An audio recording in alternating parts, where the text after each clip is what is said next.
Hola para todos, bienvenidos a un nuevo video de química. En el día de hoy vamos a hacer una introducción sobre la tabla periódica. Bienvenidos. Esta introducción de la tabla periódica va a iniciar con la historia cronológica de la tabla periódica. De esta manera nosotros vamos a conocer cuáles fueron los aportes que permitieron construir lo que hoy conocemos como la tabla periódica. En 1814, John Berzelius clasificó los elementos según su electronegatividad. Les adelanto un poco, el valor de la electronegatividad, o mejor dicho, el concepto de la electronegatividad es la fuerza que tiene el elemento para atraer electrones. En un próximo video vamos a hablar bien sobre las propiedades periódicas. En 1815, William Proust propuso el ordenamiento en base al hidrógeno. En 1820, Johann Dobereiner propuso el ordenamiento en base a las tríadas. ¿Qué significaban las tríadas? Las tríadas era un ordenamiento de 3 elementos, en los cuales la masa del primer elemento promediada con la masa del tercer elemento era la masa del segundo. Al igual que las masas, también se podían evidenciar las propiedades físicas y químicas del elemento. Me explico. En este caso, digamos que había unos elementos que reaccionaban, por decir algo, con el agua. En este caso, el primer elemento lo hacía de manera leve, el tercer elemento lo hacía de una manera más violenta, mientras que el segundo elemento lo hacía de una manera intermedia entre los tres. En 1864, Newlands propuso un ordenamiento según sus masas atómicas, ¿sí? Ya en 1869, el químico Dmitri Ivanovich Mendeleev clasificó los elementos en base a sus propiedades químicas, teniendo en cuenta que sus masas atómicas. Y ya en 1814, Moseley ordenó los elementos según su número atómico.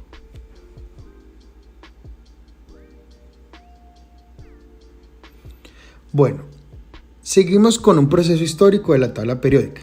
En 1869, el químico ruso Dmitri Ivanovich Mendeleev y el físico alemán Lothar Meyer, trabajando independientemente, desarrollaron un sistema de clasificación en el que, manteniendo un orden creciente de los pesos atómicos de los elementos, estos se distribuían en 8 grupos, de tal manera que aquellos de propiedades similares quedan ubicados en un mismo grupo.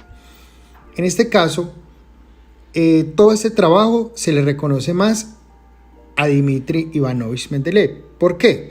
Porque digamos que hizo unos aportes adicionales de los que hizo Lothar Meyer, ¿sí? Tuvo unas consideraciones adicionales que no tuvo Lothar Meyer. Entonces, todo el mérito se le da a Dmitri Ivanovich Mendeleev.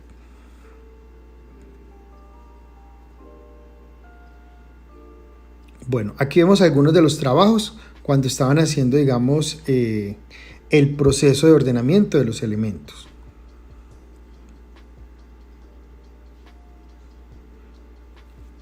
Bueno, vamos a hablar sobre la tabla periódica de Mendeleev, ¿sí? Dice así: la ley periódica antigua de Mendeleev planteaba lo siguiente: las propiedades de los cuerpos simples, así como las fórmulas y propiedades de compuestos, son funciones periódicas de las masas atómicas de los elementos. Hay que tener presente que Mendeleev predijo también la existencia de unos elementos que en ese momento no habían sido descubiertos. Entonces, eso fueron algunas de las cosas más relevantes de los cuales le permitieron, digamos, atribuirle toda esta investigación a Mendeleev. Entonces, la ley periódica antigua se concentraba en base a ¿qué?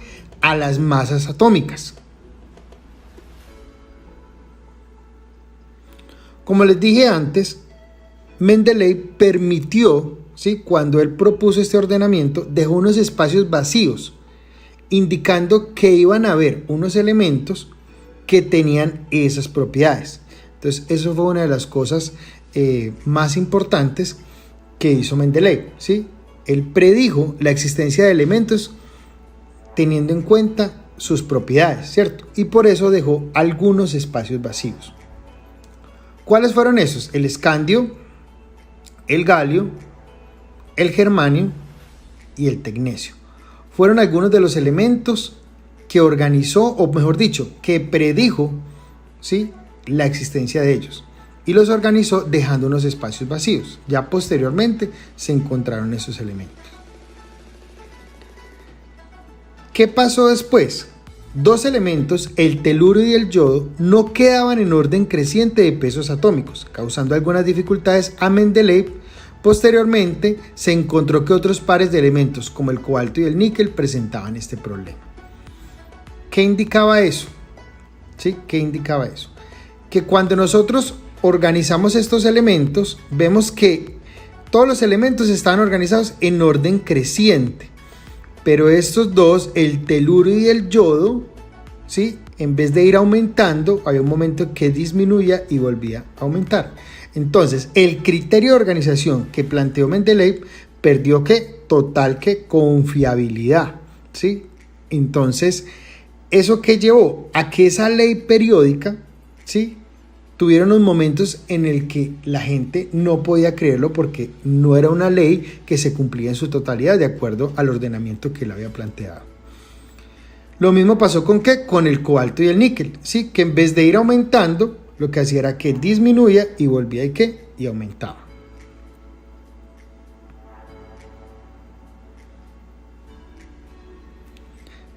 Ya posteriormente viene la ley periódica moderna. ¿Qué fue lo que pasó? Moseley llevó a cabo unos experimentos con rayos X, ¿sí?, que le permitieron descubrir lo siguiente. Dice así: al incidir un haz de rayos X en un elemento, los átomos de estos emiten rayos X de una frecuencia característica de cada elemento. Y las frecuencias estaban determinadas por las cargas nucleares. ¿Por qué Moseley quiso indagar sobre eso? Porque era evidente que la ley periódica de Mendeleev no se cumplía en la totalidad. Pero sí existían unas columnas, ¿sí?, que los llamó grupos, y en este caso esos grupos tenían propiedades similares. Entonces eso lo llevó a él indagar de que había algo oculto en esa organización de Mendeleev que Mendeleev no tuvo en cuenta, ¿sí? Inicialmente Mendeleev lo organizó con base a las masas atómicas, pero Moseley determinó que había algo adicional que Mendeleev no había tenido en cuenta, pero que internamente estaba dando esa organización. Y fue por eso que él planteó de que la organización de la tabla periódica no estaba con base a las masas atómicas, sino al número atómico.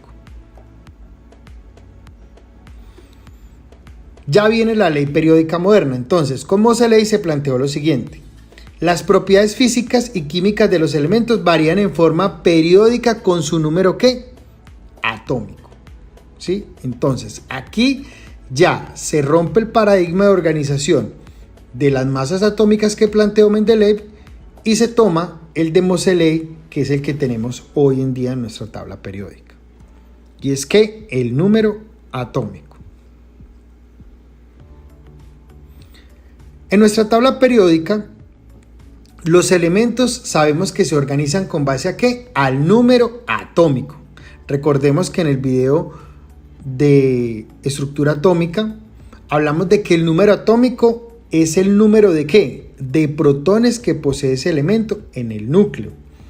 La tabla periódica está organizada con base a eso, al número de protones. Recordemos que el número de protones nunca cambia. Bueno, en la tabla periódica, ¿sí?, veíamos también en el video anterior que hablábamos no de calles ni carreras, sino que hay grupos y periodos. Los grupos son son las columnas, mientras que los periodos son las filas. En este caso, en la tabla periódica hay 18 grupos. 8 grupos que se llaman grupos representativos, van acompañados de la letra A. Recordemos que los grupos se pueden colocar en números romanos y acompañados de una letra. La letra A indica que son elementos representativos. Se llaman representativos porque es donde más se visualizan las propiedades periódicas. Y tenemos 10 grupos de transición que van acompañados de la letra P. Por otro lado, tenemos ¿cuántos periodos? Tenemos 7 periodos que son los niveles de energía. Bueno, aquí vemos la organización de los elementos. En el caso, los elementos de la región S, aquí los vemos, los de la región P, los de la región D y los de la región F. Sí, esta es una imagen de la tabla periódica alargada. Recordemos que esta parte de transición interna se colocó en la parte inferior. Entonces, de esa manera, vemos cómo se está organizando los elementos, teniendo en cuenta los niveles de energía, que en este caso son los periodos. Entonces vemos que la secuencia de ocupación de los orbitales electrónicos. El número de elementos de cada periodo corresponde al número de electrones necesarios para llenar esos orbitales. Bueno, aquí vemos ya una imagen de nuestra tabla periódica. Sabemos que el criterio de organización, ¿cuál es? El número atómico. ¿Y qué representa el número atómico? El número de protones que posee en el núcleo. La IUPAC propuso no llamar los grupos con números romanos y letras, sino ponerles números arábicos, ¿cierto? Números normalitos. ¿Con qué objetivo? Con el objetivo de evitar de que cuando se hable, por decir algo, del grupo 1, no se tenga que decir grupo ¿qué? 1A o hablemos del 1B, sino que cuando hablamos del grupo 1, aquí vemos claramente en donde se visualiza que hay unos números para cada grupo. Entonces, en este caso, vemos acá, vemos claramente el grupo de estos elementos, ¿sí? Como les dije anteriormente, en la tabla periódica hay 18 grupos, por eso vemos acá 18 grupos. Entonces, es importante que sepamos eso. ¿Por qué? Porque ya hay preguntas en el ICFES que nos habla, por decir algo, del grupo 18. Y si nosotros nos hemos aprendido la ubicación de los elementos solamente con números romanos, pues ustedes dirán grupo 18, el grupo 18 no existe, solamente hasta el 8. Entonces ya sabemos que cuando hablamos del grupo 18, estamos hablando del grupo 8A, del grupo 17 es el grupo 7A, del grupo 16 es el grupo 6A.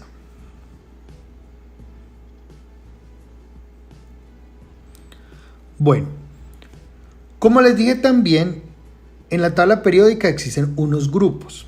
Se llaman grupos o familias. ¿Por qué se llaman grupos o familias? Así como nosotros tenemos un apellido, los elementos también tienen un apellido, ¿sí? Entonces, eso permite que los elementos que están ubicados en esos grupos van a tener propiedades similares. Así como nosotros tenemos características genotípicas y fenotípicas a nuestros familiares, los elementos también, ¿sí? Por eso se llaman grupos o familias, porque los elementos van a tener ¿qué? Propiedades similares.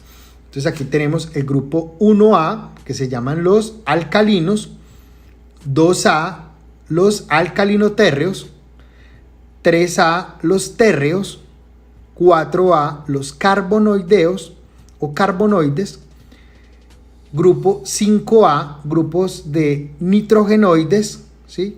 También llamados en algunos casos grupos del nitrógeno. Grupo 6A, los calcógenos, también llamados anfígenos. Grupo 7A, los halógenos. Y grupo 8A, los gases nobles. Estos que están aquí en esta parte se conocen como metales ¿de qué? De transición. Y los que están acá, ¿sí? Los lantánidos y actínidos, se conocen como tierras raras. También se conocen como elementos de transición interna. Entonces, como ya les dije, los elementos también tienen un apellido, los cuales le permiten identificar sus propiedades. Bueno, niños, esto fue la introducción de la tabla periódica. Espero haber sido muy claro. No olviden tomar los respectivos apuntes. Y gracias por su atención. Dios los bendiga y nos vemos en un próximo video. Hasta pronto.